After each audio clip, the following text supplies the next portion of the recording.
कार्यक्रम में उपस्थित राजस्थान के राज्यपाल श्री हरुभाऊ कृष्णराव बागड़े जी, राजस्थान के लोकप्रिय मुख्यमंत्री श्री भजनलाल शर्मा, जस्टिस श्री संजीव खन्ना जी, देश के कानून मंत्री श्री अर्जुन राम मेघवाल जी, राजस्थान हाईकोर्ट के चीफ जस्टिस श्री मनिंदर मोहन श्रीवास्तव जी, अन्य सभी ऑनरेबल जजेस, न्याय जगत के सभी महानुभाव, उपस्थित देवी और सज्जनों, सबसे पहले तो मैं आप सबकी क्षमा चाहता हूं क्योंकि मुझे यहां पहुंचने में 10 मिनट करीब मैं लेट हो गया था क्योंकि मैं महाराष्ट्र से निकला, लेकिन वेदर के कारण समय पर नहीं पहुंच पाया और इसके लिए मैं आप सबकी क्षमा चाहता हूं। साथियों, मुझे खुशी है कि मैं आज राजस्थान उच्च न्यायालय के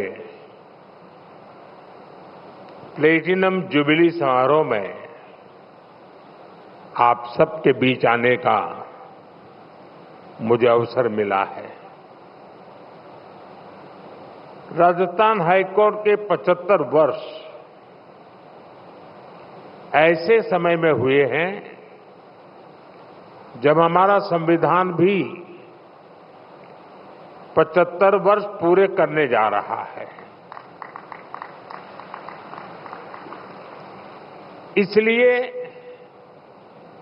ये अनेक महान लोगों की न्याय निष्ठा और योगदानों को सेलिब्रेट करने का उत्सव भी है। ये संविधान के प्रति हमारी आस्था का उदाहरण भी है। मैं आप सभी न्यायविदों को, राजस्थान के लोगों को इस अवसर पर बधाई देता हूं, उन्हें शुभकामनाएं देता हूं। साथियों, राजस्थान हाईकोर्ट के अस्तित्व से हमारे राष्ट्र की एकता का इतिहास भी जुड़ा है। आप सब जानते हैं, सरदार वल्लभ भाई पटेल ने जब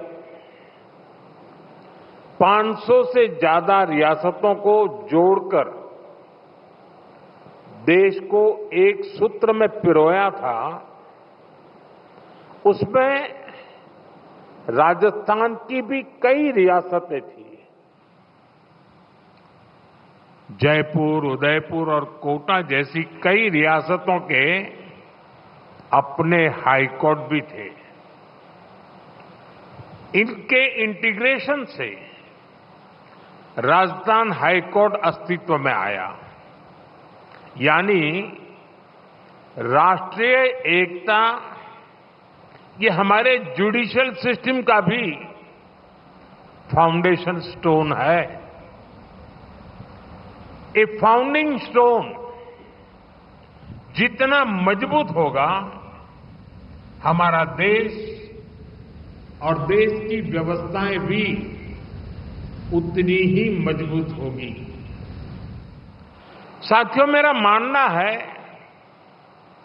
न्याय हमेशा सरल और स्पष्ट होता है, लेकिन कई बार प्रक्रियाएं उसे मुश्किल बना देती हैं। ये हम सबकी सामूहिक जिम्मेदारी है कि हम न्याय को ज्यादा से ज्यादा सरल और स्पष्ट बनाएं। और मुझे संतोष है कि देश ने इस दिशा में कई ऐतिहासिक और निर्णायक कदम उठाए हैं। हमने पूरी तरह से अप्रासंगिक हो चुके सैकड़ों कॉलोनियल कानूनों को रद्द किया है। आजादी के इतने दशक बाद गुलामी की मानसिकता से उभरते हुए देश ने इंडियन पिनल कोड की जगह भारतीय न्याय संहिता को एडॉप्ट किया है। दंड की जगह न्याय, ये भारतीय चिंतन का आधार भी है। भारतीय न्याय संहिता इस मानवीय चिंतन को आगे बढ़ाती है। भारतीय न्याय संहिता हमारे लोकतंत्र को कॉलोनियल माइंडसेट से आजाद कराती है। न्याय संहिता की ये मूल भावना ज्यादा से ज्यादा प्रभावी बने, ये दायित्व अब हम सभी के सामने है। साथियों, बीते एक दशक में हमारा देश तेजी से बदला है। कभी हम 10 साल पहले 10वें पायदान से ऊपर उठकर दुनिया की 5th लार्जेस्ट इकोनॉमी बन गए हैं। आज देश के सपने भी बड़े हैं, देशवासियों की आकांक्षाएं भी बड़ी हैं। इसलिए ये जरूरी है कि हम नए भारत के हिसाब से नए इनोवेशन करें और अपनी व्यवस्थाओं को आधुनिक बनाएं। ये जस्टिस फॉर ऑल, इसके लिए भी उतना ही जरूरी है। हम देख रहे हैं क्या टेक्नोलॉजी हमारे जुडिशियल सिस्टम में इतना अहम रोल निभा रही है। आईटी रिवॉल्यूशन से कितना बड़ा बदलाव हो सकता है, हमारा ई कोर्ट्स प्रोजेक्ट इसका सबसे बड़ा उदाहरण है। आज देश में 18,000 से ज्यादा कोर्ट्स कंप्यूटराइज हो चुकी है। मुझे बताया गया है कि नेशनल जुडिशियल डेटा ग्रिड से 26 करोड़ से ज्यादा मुकदमों की जानकारी एक सेंट्रलाइज्ड ऑनलाइन प्लेटफॉर्म पर जुड़ चुकी है। आज पूरे देश की 3,000 से ज्यादा कोर्ट कॉम्प्लेक्सेस और 1,200 से ज्यादा जेलें वीडियो कॉन्फ्रेंस से जुड़ गई हैं। और मुझे खुशी है कि राजस्थान भी इस दिशा में काफी तेज गति से काम कर रहा है। यहां सैकड़ों अदालतें कंप्यूटराइज हो चुकी है।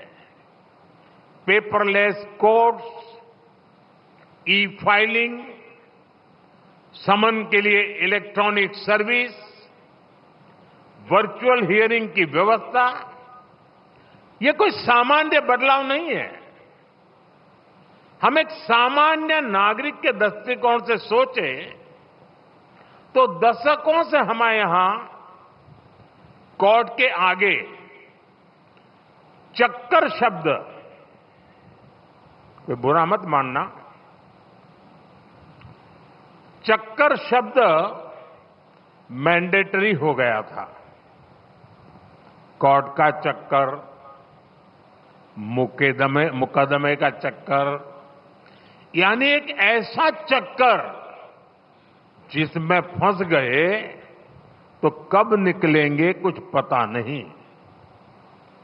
आज दशकों बाद उस सामान्य नागरिक की पीड़ा को खत्म करने, उस चक्कर को खत्म करने के लिए देश ने प्रभावी कदम उठाए हैं। इससे न्याय को लेकर नई उम्मीद जगी है। इस उम्मीद को हमें बनाए रखना है। लगातार अपनी न्यायिक व्यवस्था में रिफॉर्म करते चलना है। साथियों, बीते कई कार्यक्रमों में आप सबके बीच मैंने लगातार मीडिएशन की सदियों पुरानी हमारी व्यवस्था का जिक्र किया है। आज देश में कम खर्चीले और त्वरित निर्णयों के लिए ऑल्टरनेटिव डिस्प्यूट मैकेनिज्म बहुत अहम रास्ता बन रहा है। वैकल्पिक डिस्प्यूट मैकेनिज्म की ये व्यवस्था देश में ईज ऑफ लिविंग के साथ ही ईज ऑफ जस्टिस को भी बढ़ावा देगी। कानूनों में बदलाव करके नए प्रावधान जोड़कर सरकार ने इस दिशा में कई कदम उठाए हैं। न्यायपालिका के सहयोग से ये व्यवस्थाएं और ज्यादा सशक्त होगी। साथियों, हमारी न्यायपालिका ने निरंतर राष्ट्रीय विषयों पर सजगता और सक्रियता की नैतिक जिम्मेदारी निभाई है। कश्मीर से आर्टिकल 370 हटाने का देश के संवैधानिक एकीकरण का उदाहरण हमारे सामने है। सीए जैसे मानवीय कानून का उदाहरण हमारे सामने है। ऐसे मुद्दों पर राष्ट्रहित में स्वाभाविक न्याय क्या कहता है, ये हमारी अदालतों के निर्णयों से पूरी तरह से स्पष्ट होता रहा है। हाईकोर्ट से लेकर सुप्रीम कोर्ट तक न्यायपालिका ने अनेकों बार ऐसे विषयों पर राष्ट्र प्रथम, नेशन फर्स्ट के संकल्प को सशक्त किया है। जैसे आपको ध्यान होगा, अभी इसी 15 अगस्त को मैंने लाल किले से सेक्युलर सिविल कोड की बात की है। इस मुद्दे पर भले ही कोई सरकार पहली बार इतनी मुखर हुई हो, लेकिन हमारी जुडिशरी दशकों से इसकी वकालत करती आई है। राष्ट्रीय एकता के मुद्दे पर न्यायपालिका का ये स्पष्ट रुख न्यायपालिका पर देशवासियों में भरोसा और बढ़ाएगा। साथियों, 21वीं सदी के भारत को आगे ले जाने में जो शब्द बहुत बड़ी भूमिका निभाने वाला है, वो है इंटीग्रेशन। ट्रांसपोर्ट के मोड्स का इंटीग्रेशन, डेटा का इंटीग्रेशन, हेल्थ सिस्टम का इंटीग्रेशन। हमारा विजन है कि देश के जो भी आईटी सिस्टम अलग अलग काम कर रहे हैं, उन सभी का इंटीग्रेशन हो। Police, forensics, process service mechanism और सुप्रीम कोर्ट से लेकर जिला अदालतों तक सभी एक साथ जुड़कर काम करें। आज राजस्थान की सभी डिस्ट्रिक्ट कोर्ट्स में इस इंटीग्रेशन प्रोजेक्ट की शुरुआत हुई है। मैं आप सभी को इस प्रोजेक्ट की सफलता के लिए शुभकामनाएं देता हूं। साथियों, टेक्नोलॉजी का इस्तेमाल आज के भारत में गरीब के सशक्तिकरण का ट्राइड एंड टेस्टेड फॉर्मूला बन रहा है। पिछले 10 वर्षों में इसे लेकर कई ग्लोबल एजेंसीज और संस्थाओं ने भारत की भरपूर तारीफ की है। डीबीटी से लेकर यूपीआई तक कई क्षेत्रों में भारत का काम एक ग्लोबल मॉडल बनकर उभरा है। अपने उसी अनुभव को हमें जस्टिस सिस्टम में भी इंप्लीमेंट करना है। इस दिशा में टेक्नोलॉजी और अपनी भाषा में लीगल डॉक्यूमेंट्स का एक्सेस, ये गरीब के सशक्तिकरण का सबसे प्रभावी माध्यम बनेगा। सरकार इसके लिए दिशा नाम के इनोवेटिव सॉल्यूशन को भी बढ़ावा दे रही है।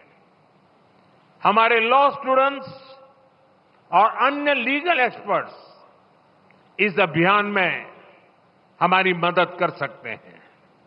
इसके अलावा देश में स्थानीय भाषाओं में लीगल डॉक्यूमेंट्स और जजमेंट्स लोगों को मिल सके, इसके लिए भी काम होने हैं। हमारे सुप्रीम कोर्ट ने इसकी शुरुआत की है। सुप्रीम कोर्ट के मार्गदर्शन में एक सॉफ्टवेयर बना है जिसे जुडिशियल डॉक्यूमेंट्स 18 भाषाओं में ट्रांसलेट हो सकते हैं। मैं ऐसे सभी प्रयासों के लिए हमारी जुडिशरी की भी सराहना करता हूं। साथियों, मुझे विश्वास है हमारी कोर्ट्स ईज ऑफ जस्टिस को इसी तरह सर्वोच्च प्राथमिकता देती रहेगी। हम जिस विकसित भारत का स्वप्न लेकर आगे बढ़ रहे हैं, उसमें हर किसी के लिए सरल, सुलभ और सहज न्याय की गारंटी हो, ये बहुत जरूरी है। इसी आशा के साथ आप सभी को एक बार फिर राजस्थान हाईकोर्ट की प्लेटिनम जुबली की मैं हार्दिक बधाई देता हूं, अनेक अनेक शुभकामनाएं देता हूं। बहुत बहुत धन्यवाद।